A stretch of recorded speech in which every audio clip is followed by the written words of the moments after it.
l'Espace Sud aménage votre avenir. Le dossier, 650, à quai 600, sans compter ceux qui sont. Donc tu prends une moyenne à combien tu dis 600.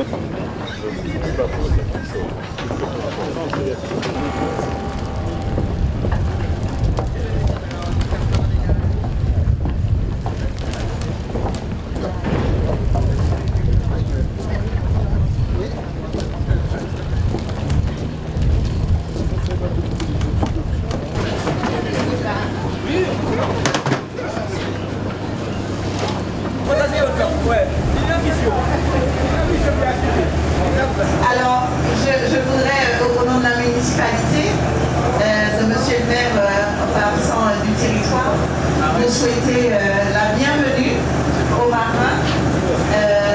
Le marin qui est le plus grand port de la Caraïbe Sud. Et nous avons avec nous les gestionnaires de cette bel ensemble qui est le port de plaisance. Au marin, nous avons un port de plaisance, nous avons un carénage, nous avons toute la partie port de pêche et nous avons aussi un espace pour les activités de loisirs nautiques. Et donc je vais laisser la parole au cousin Jean-Joseph, donc Simon, si tu veux, et Eric. Voilà, ils vont vous donner des détails techniques très précis de l'organisation du port de plaisance. Merci Madame la Première Adjointe. Alors, bonjour à tous, merci pour votre visite dans notre structure. Merci à l'Espace Sud d'avoir choisi de vous faire visiter notre structure. Comme l'a dit Yvonne, nous sommes la première marina de la Caraïbe Sud avec environ 830 places à quai, un peu plus d'une centaine de bouées qui reçoivent des bateaux et 7000 m² de surface commerciale. Notre stratégie depuis un certain nombre d'années a été basée sur deux points. D'abord, essayer de faire venir et être le plus attractif possible avec tout ce qu'il faut en termes de technologie. Et puis aussi un deuxième axe très important pour nous et qui est cher également, j'imagine, à l'Espace Sud, c'est tout ce qui est sur l'environnement, c'est-à-dire qu'on a cherché aujourd'hui à diviser par deux notre empreinte énergétique. D'abord en bénéficiant du beau temps que nous avons à la Martinique avec notamment des panneaux photovoltaïques, puisque aujourd'hui la moitié du port fonctionne en journée avec les panneaux photovoltaïques, mais également tout ce qui concerne les sanitaires, puisqu'aujourd'hui sur le bassin 2, nous avons l'ensemble de nos sanitaires qui fonctionnent avec du solaire. Et puis sur un certain nombre de quais, pas tous, mais en tout cas les plus passants pour le moment, nous avons la récupération des eaux grises et des eaux noires. Donc parallèlement à ça, on a également, grâce à l'eau de pluie, puisque vous savez qu'on est dans un climat tropical où il pleut régulièrement, on a décidé de récupérer de l'eau de pluie pour que nos professionnels puissent rincer leur bateau à l'eau de pluie et non pas à l'eau douce. On sait à quel point l'eau douce est quelque chose d'important pour notre vie et pour le futur. Dieu seul sait si en Afrique, on sait à quel point c'est quelque chose d'important. Donc on est équipé depuis maintenant très peu de temps, 6 mois, 6-8 mois, des dernières technologies en termes de bornes, puisqu'on a des bornes intelligentes qui sont commandées soit par une petite tablette, soit directement de la capitainerie, et qui nous permettent là aussi de sensibiliser fortement nos clients sur la problématique de l'eau et de l'électricité, puisqu'on s'était aperçu malheureusement qu'un certain nombre de clients, un petit nombre de clients consommaient ce que une dizaine ou une quinzaine de clients pouvaient consommer ce que 250 clients consommaient d'habitude. Donc nous avons essayé par notre côté vertueux, si je peux m'exprimer ainsi, de sensibiliser nos clients à ces pratiques et de faire en sorte qu'on puisse faire attention à nos dépenses de manière générale sur ces problématiques-là. Sachant que la Martinique, vous ne le savez peut-être pas, mais on est peut-être passé maintenant en dessous des 90%, mais je ne crois pas qu'on soit bien en dessous. On est alimenté à 90% par de l'énergie thermique sur les centrales EDF. Donc c'est vrai que c'est un problème en termes de pollution, en termes de coûts, et donc nous essayons de participer à réduire cette empreinte de manière importante. À côté de ça, comme je peux vous le dire aussi, c'est que nous avons organisé des choses de manière à ce qu'on puisse essayer d'avoir un maximum de loueurs. Ce sont des choses importantes pour nous. Les loueurs font venir environ 30 000 personnes à la Martinique. Et d'un autre côté, on a deux jambes. Une jambe sur les professionnels avec les loueurs qui font venir du monde et une autre jambe avec des personnes de passage qui sont de plus en plus nombreuses et qui viennent un peu partout dans le monde. Je peux vous dire, juste pour votre information, que la Martinique, et plus particulièrement le Marin, est la base nautique dans le monde où il y a le plus de multicoques au monde. Ça veut dire que nous avons des clients qui viennent du monde entier pour acheter des bateaux en deuxième main, bien évidemment. Et tout ça contribue au développement économique du bassin marin, mais du sud et plus particulièrement de la Martinique. Donc voilà, j'aurais plein de choses à vous dire, mais on n'a pas beaucoup de temps. Je suis évidemment à votre disposition si vous avez des questions particulières. Sachez que notre métier est un métier qui a beaucoup évolué ces dernières années. On est devenu le Marin et la Martinique, au travers du port de Plaisance, la première marina avec port bruissant à obtenir 5 anneaux, c'est-à-dire 5 étoiles en termes de statut, c'est-à-dire il n'y a pas plus haut, il n'y a pas mieux. Sur 350 ports, il y a 2 ports en France, dont le Marin, qui ont atteint ce statut. Donc comme vous voyez, c'est une remise en question permanente, c'est un ajustement au quotidien avec des équipes locales qui travaillent d'arrache-pied et qui essaient de répondre au quotidien à la demande, puisque nous sommes ouverts 7 jours sur 7, 365 jours sur 365, et nous avons aujourd'hui environ 600 bateaux à quai et une grande centaine sur le plan d'eau. Voilà, on a d'autres infrastructures avec la station-service, pareil, où on a réussi à faire une prouesse technologique. Nos pompes sont à 250 mètres du ponton et on arrive à délivrer environ 12 000 litres. Enfin voilà, après je ne vais pas entrer dans les détails trop compliqués, j'essaie juste de rester dans le général. Voilà, merci en tout cas à vous et je repasse la parole à Monsieur le Président ou je ne sais pas. Ou à Eric, si Eric a un mot à dire. Non. Alors. Merci Simon. Donc, je vous disais que nous avons plusieurs activités. Donc, il y a la partie port de Plaisance, dont Simon vient de vous parler. Ici, il y a le silo à glace, ça c'est le port de pêche, donc qui vient d'être modernisé et il sera très bientôt remis en service à 100%. Nous arrivons, alors droit devant nous arrivons dans la zone de carénage, qui est une zone qui a été refaite. Au-delà d'être modernisée, elle a été vraiment repensée afin de pouvoir accueillir des méga-yachts en réparation. Donc jusqu'à maintenant, on pouvait caréner des bateaux à peu près jusqu'à 80 tonnes, jusqu'à 50 tonnes. Aujourd'hui, nous avons un portique qui peut surélever des bateaux jusqu'à 80 tonnes et un deuxième, et là qui peut surélever des navires jusqu'à 440 tonnes. Donc ça veut dire que la Martinique s'est dotée d'un outil qui carène, qui répare des bateaux. Donc on peut garder ici chez nous en Martinique et les équipages restent autour, bien évidemment pour surveiller les travaux et vont aussi consommer à terre. Donc ce carénage respecte les normes environnementales puisque vous avez des bacs de récupération des eaux. Il y a 19 métiers qui sont autour de la réparation navale, qui sont positionnés sur les 2000 m² que représente le carénage.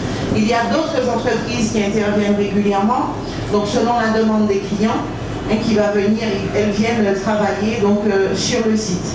Alors ce nouveau site a été livré fin 2015 et depuis, il est effectivement tout le temps plein, tout le temps en activité. Nous avons, avec les services de l'État, nous travaillons en ce moment sur le démantèlement des épaves. Alors, on a cette difficulté en Martinique d'avoir certains plaisanciers qui laissent leurs navires un peu dans nos eaux. Et c'est certainement ce que vous pourrez rencontrer un jour chez vous, si ce n'est pas déjà le cas. Et le travail avec les services de l'État, puisque c'est de leur responsabilité, la gestion de la mer, même dans les 300 mètres ou ce genre de choses, c'est la bataille que nous menons avec eux.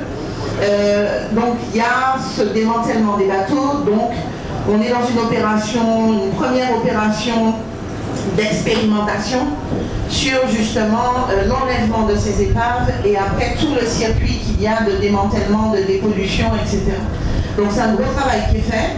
Alors, ces entités, que ce soit le carénage, que ce soit le port de plaisance, sont des outils gérés par des entreprises, donc par le privé, et ça reste pas en délégation de service public, donc elles en ont la gestion, et ça reste des biens publics, d'accord, avec un travail en commun, en tout cas un partage que nous faisons, bien évidemment avec ces entreprises qui sont basées sur des objectifs, sur des contraintes pour les uns, pour la ville comme pour ces entreprises, afin de faire au mieux pour continuer à développer le nautisme en Martinique et bien évidemment nos villes à leur donner les moyens en tout cas que nous pouvons pour qu'elles puissent continuer à croître à ce niveau.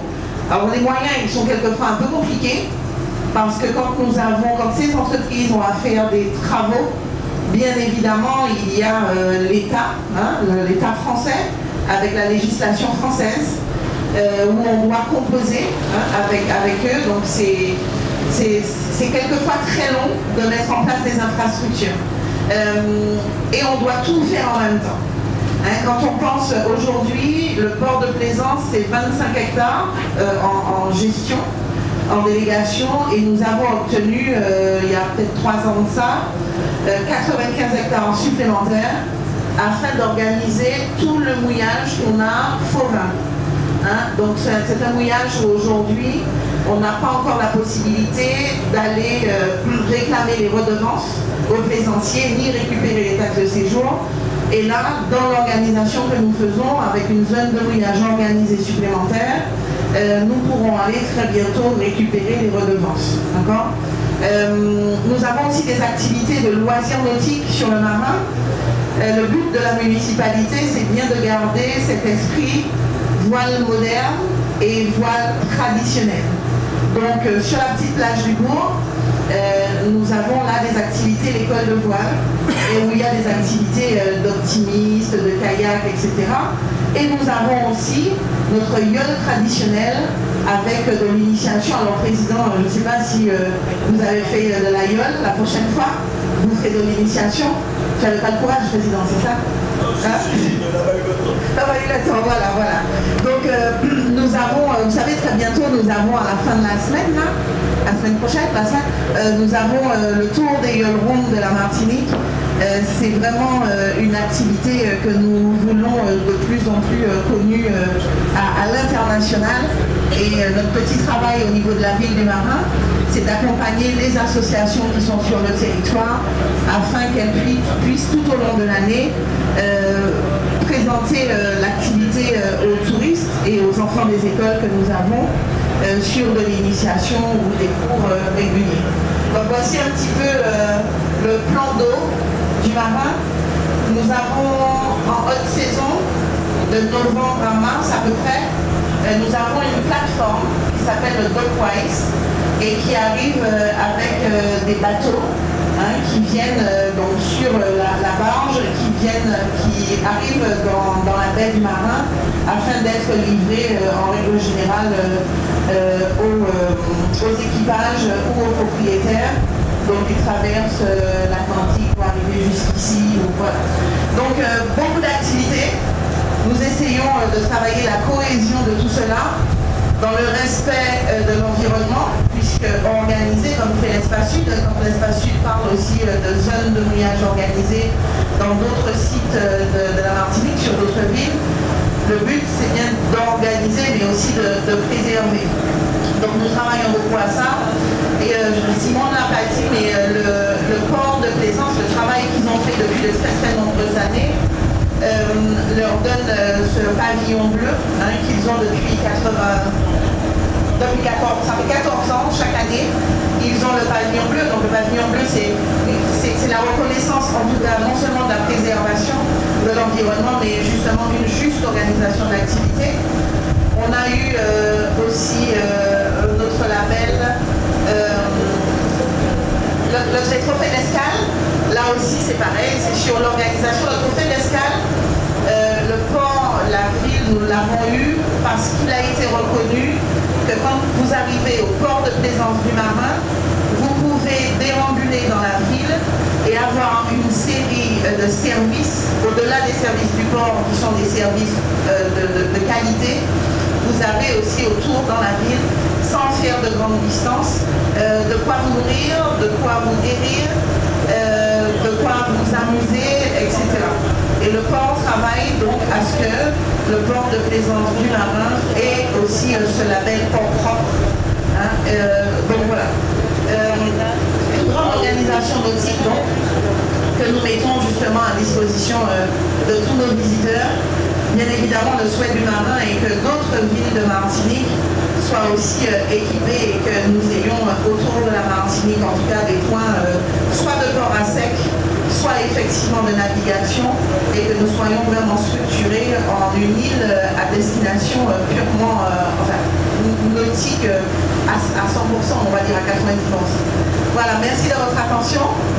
Président, je te laisse... Vous remercier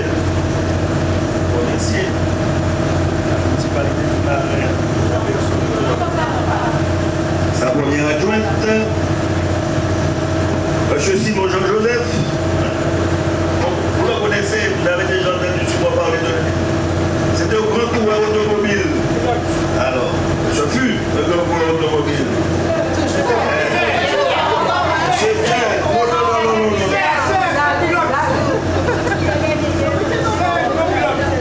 Aujourd'hui, il est ici seulement. Mais après, il était à l'international. Alors, c'est ça. On le connaît maintenant. Il s'occupe du port du Marin. Je voudrais remercier aussi ces pilotes qui sont là à notre disposition et qui sont mis à la disposition ce bateau gracieusement. Gratuitement pour vous faire découvrir le port du Marin. Voyons Tinémé.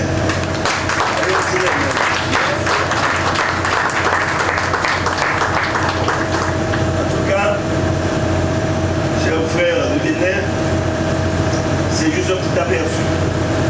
Hein? Là, sur le sud, nous avons trois ports de plaisance. Il y a le Marin qui est le port le plus important. Il y a les trois îles et il y a aussi le François. Et puis des voyages organisés qui existent déjà et d'autres que nous sommes en train de mettre en place. Alors c'est bien pour vous dire que dans le cadre du développement touristique, la communauté d'agglomération d'espace sud a pris les choses en main. Et tout à l'heure, avec le projet de l'ICA, vous allez pouvoir entrer dans les détails, vous allez pouvoir encore mieux comprendre la politique touristique que nous avons mise en place. Voilà, on tenait à vous montrer ici, on tenait à vous le dire. Je ne serai pas plus long, parce que nous retournons, nous arrivons ici. Et si vous avez des questions à poser, vous allez les poser tout à l'heure. En tout cas, merci. Nous voulons que cette relation soit des actions qui puissent nous permettre, nous, les peuples, communauté du Bénin, à travers Villa, communauté de la Martinique, à travers les installés, pour que ce soit un partenariat gagnant. Je vous remercie.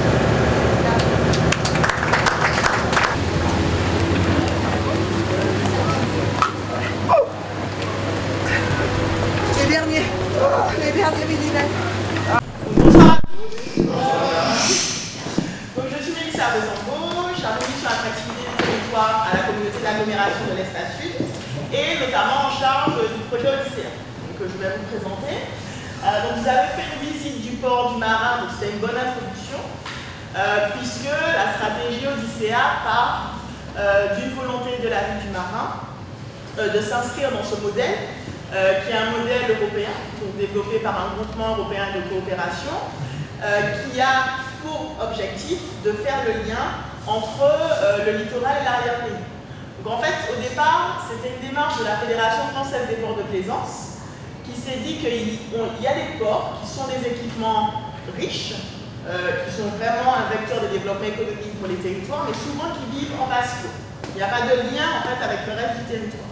Donc l'idée de cette stratégie, c'est de créer du lien entre finalement cet espace qui accueille des visiteurs des plaisanciers, donc au même titre que les aéroports, c'est un point d'entrée sur le territoire, et comment permettre d'irriguer l'ensemble du territoire et que toute la population puisse en profiter.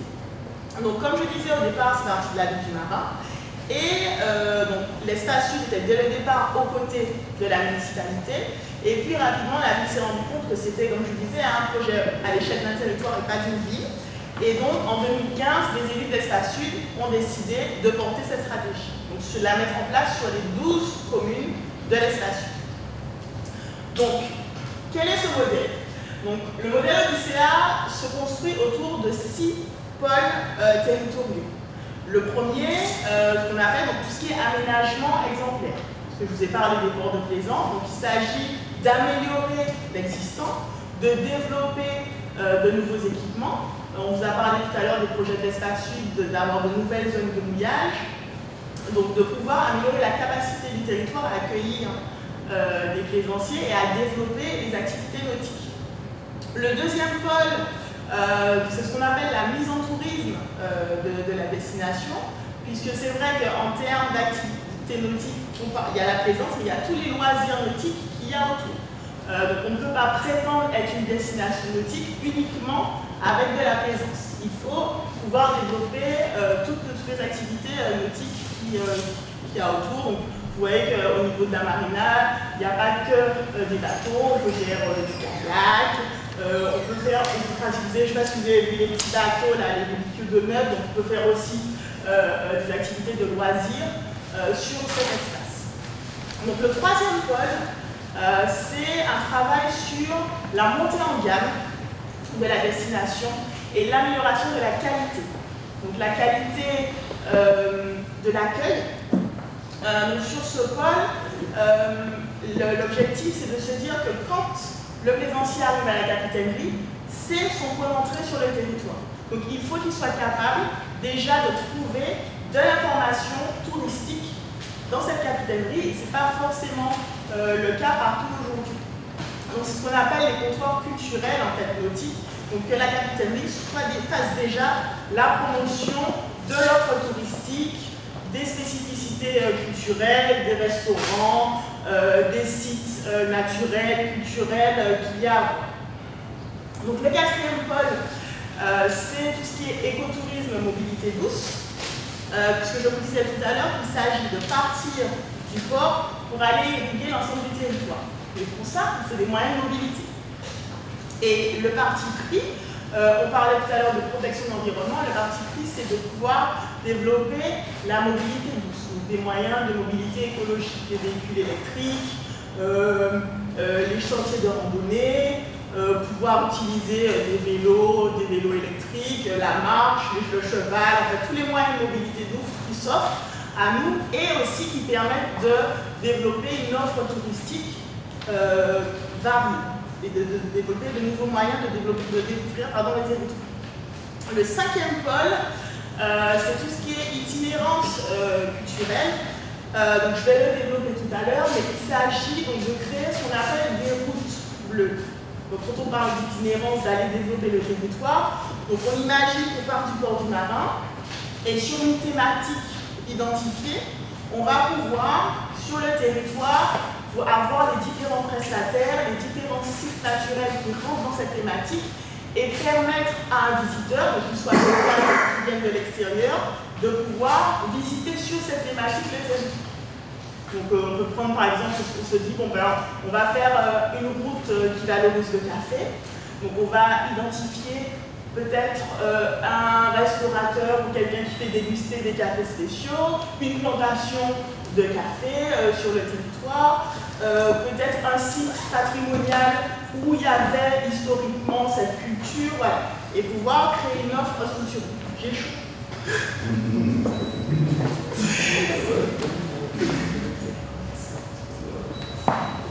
On a coupé la clim parce qu'on était mouillé, mais du coup maintenant on a chaud. Et donc le sixième pôle, c'est tout ce qui est démarche marketing. Puisque une fois qu'on a structuré les équipements, qu'on a créé ces nouveaux produits, il faut les valoriser pour aller chercher de nouveaux clients. Donc voilà pour les 6 pôles de la stratégie que l'Espace Sud met en œuvre depuis 2015. Et donc là, expliquer un peu les itinéraires dont je parlais tout à l'heure. Donc vous avez un exemple en fait d'une carte. Donc vous voyez que là sur le territoire, à terme, ce qu'on souhaite faire, c'est pouvoir identifier par exemple les sites balnéaires, les restaurants, les sites patrimoniaux. Et ensuite, quand un visiteur choisit les sites qui l'intéressent, ou les thématiques qui l'intéressent, qu'il puisse avoir ces informations-là. Et qu'il ait des informations sur les sites, avec des photos, des présentations, qui lui permettent de construire ses visites et de rester le plus longtemps possible sur le territoire. Alors, depuis 2016, cette stratégie ODCA est aussi mise en œuvre à l'échelle de la Caraïbe. Donc, nous avons depuis juillet 2018, nous mettons en œuvre 2 projets de coopération sur les fonds européens Interreg Caraïbes. Et donc, ce projet vise à construire ces routes dont je vous parlais en Martinique, à les construire à l'échelle de la Caraïbe. Donc 2 projets, un premier projet qui s'appelle Odyssea Caraïbes du Growth, avec comme partenaire la Martinique, la Guadeloupe, la Guyane, le Mexique, Cuba et la Colombie. Et un deuxième projet, donc Odyssea Sustainable Nautical and Cultural Routes, avec la Martinique. Donc l'OECS, c'est l'organisation de la Caraïbe Sud. Donc ce sont les petites îles qui sont autour de nous, qui sont au nombre de 7.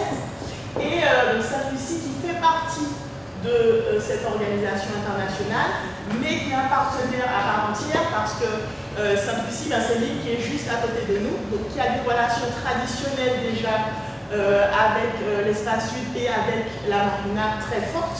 Donc il devrait à part entière être partenaire de ce projet. Alors ce que je vous propose maintenant pour que vous puissiez comprendre mieux cette stratégie, au lieu de continuer à en parler, c'est que vous puissiez voir par ces films ce que c'est vraiment cette stratégie ODCA à l'échelle de la Caraïbe.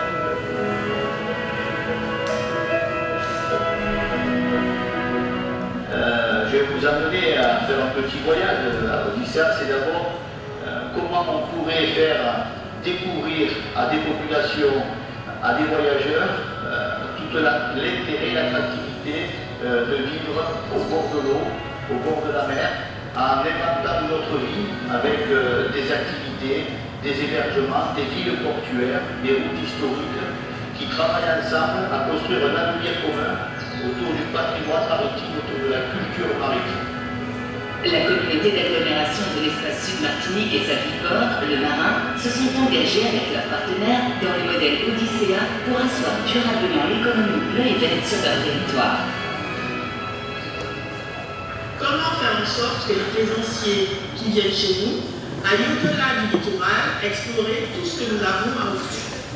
Dès le départ, les élus de la station ont été séduits par cette démarche. Très rapidement est née l'idée de la mettre en œuvre au-delà de l'espace sud à l'échelle de la Caraïbe. De pouvoir aussi cette idée encore de lien entre littoral et arrière-pays avec un budget de plus de 3 millions d'euros et qui sera mise en œuvre à l'échelle de la grande Caraïbe, puisque les partenaires sont la Guyane, la Guadeloupe, les ministères du tourisme de Cuba, de la Colombie et du Mexique. Les partenaires du programme Odyssea Caraïbes Blue Growth Multidestination sont animés de la même ambition, coopérer dans un projet d'avenir de croissance bleue et verte pour faire gagner en compétitivité, en innovation, en diversification économique, en développement touristique et en emploi. Parallèlement à l'environnement, l'autre grand défi, c'est le défi de l'économie de l'emploi. Je crois qu'aujourd'hui, l'avenir est dans l'océan, dans l'économie bleue, dans la croissance bleue. Et notre devoir à tous, c'est de l'incarner, c'est d'aller chercher les nouveaux métiers, renforcer ce qui existe et bâtir vraiment cette économie concrète de l'économie bleue, le faire ensemble, le promouvoir ensemble et mettre toutes les conditions de façon intégrée à permettre à nos enfants, à nos jeunes qui cherchent des projets, des métiers d'avenir, d'avoir des solutions très concrètes à la fin de ces 2 ans de programme. Et le défi que nous allons relever ensemble, avec ce programme qui est intitulé par l'Europe, c'est très rare, comme le projet phare de la Commission européenne, Le programme Odyssea Blue Grosse va permettre de créer du lien entre mer et terre, valoriser les territoires et accroître l'attractivité des destinations bleues. Il y a également cette notion de croissance verte, puisque c'est sûr que quand on pense à la Guyane, on pense d'abord à l'Amazonie, on pense d'abord au fleuve, mais quand on parle d'économie bleue, il n'y a pas que la mer, puisqu'il y a tout ce qui est navigable, donc les fleuves, les rivières, puisque l'idée aussi c'est de pouvoir promouvoir les activités nautiques, et les activités nautiques peuvent se pratiquer sur tout type de plancton.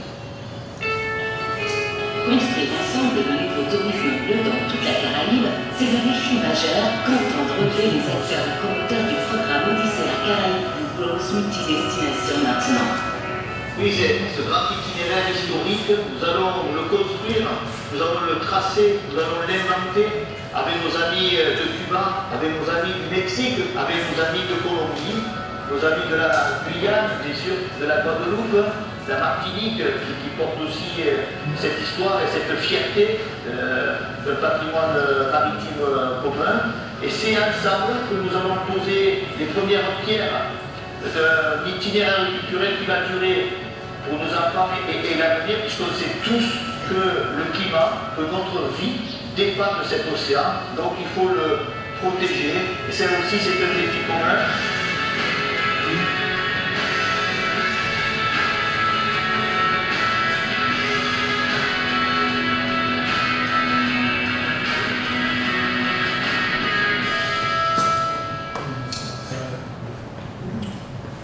Ces deux projets de coopération seront mis en œuvre jusqu'en 2021. Je ne serai pas plus long. Si vous avez des questions, je suis à votre disposition. Merci.